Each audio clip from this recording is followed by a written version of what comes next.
In 1918, Italy was amongst the victorious Entente powers. However, Italy did not feel like a victorious country. It had lost nearly 500,000 men killed, and another million wounded. And what had it gained? The promises that the Entente had used to bring Italy into the war were traded for Woodrow Wilson's 14 points, and much of the land that Italy expected to gain was given to Yugoslavia. The combination of this disappointment with the material costs of the war led to a period of political chaos in Italy, known as the Red Years. Socialist groups were exerting a lot of influence in the country, partly inspired by the success of the Soviet Union. And in response, right-wing militias were opposing them. The Italian fascists were inspired by irredentism, or the desire to expand Italy to include lands that it thought was rightfully Italian, whether the population was majority Italian or not. Infamously, Gabriele D'Annunzio would conquer the Free State of Fiume in 1919. The Italian government, however, did not back D'Annunzio's actions, and he ended up needing to surrender his position. In 1919, a more patient Italian nationalist would meet with a group of supporters and establish the platform of his new fascist party in Milan. That man, Benito Mussolini, would establish fascism, the terrifying new ideology of the 20th century. Fascism, early on sometimes called National Syndicalism, combined elements of both left and right-wing ideologies. For instance, it was a very populist movement, which called on national unity and collective action. However, it was fiercely nationalistic and militarist. During the Red Years, communists were seeking to take control of the Po Valley. Mussolini, seeing his chance, sided with the powerful landlords of the Po Valley, and he threw his paramilitary organization, the Black Shirts, into the fighting to support them.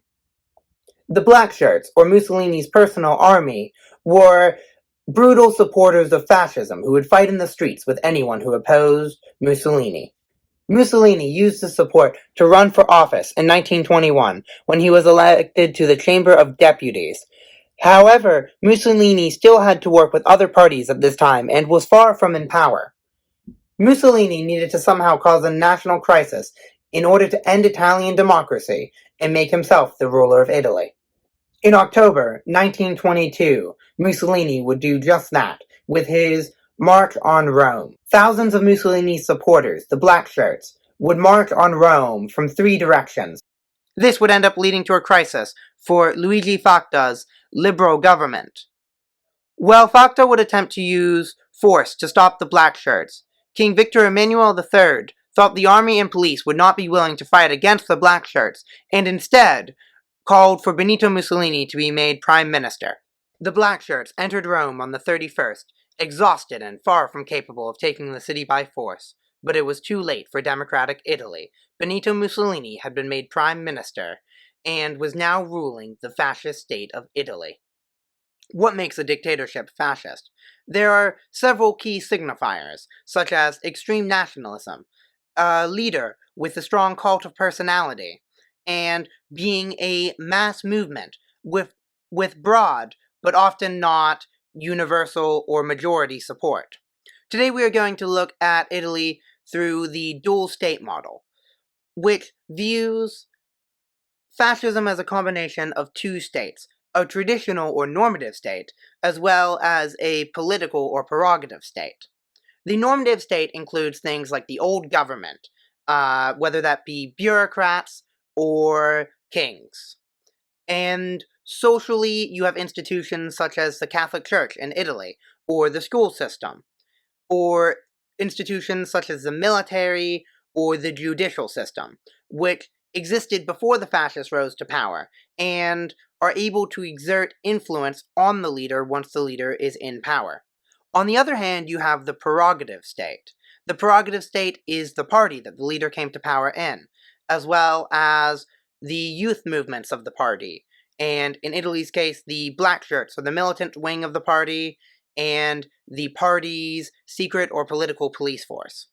All of these interest groups compete for authority, with dictators sometimes siding with the normative state and sometimes siding with the prerogative state. Italy would end up striking a power balance, where the fascist party would control the state, but the king would still be in charge of the country, and the only secular youth movement would be the Italian fascist youth, but the Catholic Church would retain its own youth movements. The goal was the economic subjugation of the economy to the Italian state for the purpose of producing war industry and expanding Italy into the empire that Mussolini thought Italy deserved. In 1935, Mussolini would attempt to win that glory by invading the ancient empire of Ethiopia, which until now had avoided colonization by European powers. Despite the heroic resistance of the Ethiopians, their emperor was eventually forced to flee, and Ethiopia, for a time, was part of Italian East Africa. As the 1930s progressed and Europe grew closer and closer to war, fascism in Italy began to change for the even worse. Mussolini and Hitler were staunch allies, and they signed an agreement that they would fight together in case of another world war. During this time period, in 1938, Italy officially adopted racial segregation and anti-Semitism. Things would go on to get much darker, both for Italian fascism and for the rest of the world. But in order to understand the final and darkest days of Italian fascism, we must first understand Italy's important European ally and the war it would begin.